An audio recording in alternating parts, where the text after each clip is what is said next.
Сенсорные экраны, мини-кинотеатры, лайтбоксы и проекторы – все мультимедийно и интерактивно. По факту музей, по сути, глобальный образовательный проект на 6000 квадратных метров. Выставка очень большая. Она охватывает период от Древней Руси до наших времен. И, как говорят организаторы, информации здесь столько, чтобы осмотреть хотя бы один павильон, нужно потратить минимум 1,5 часа. Но чтобы вспомнить историю, все прочитать – 4-5 недель.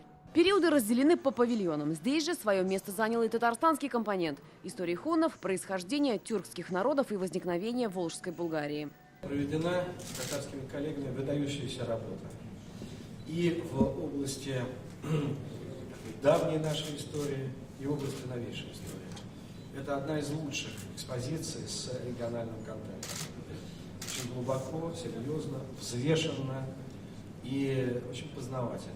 Парк летописи «Россия. Моя история» 2 года назад появился в Москве. Сегодня признан самым масштабным за всю историю исторических музеев.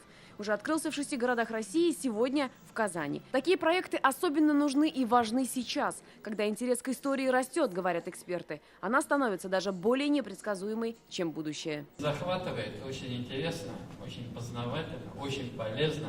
И самое главное, вся система очень такая инновационная. И здесь... То есть контент можно добавлять. Казанский парк «Россия. Моя история» не передвижной, он будет работать постоянно. Первый месяц вход бесплатный. Здесь ждут не только школьников. Ведь проект станет помощником не только для уроков истории, но и чтобы извлекать уроки из истории. Альбина Аслагараева, Рамзиль Гарипов, ТНВ, Казань.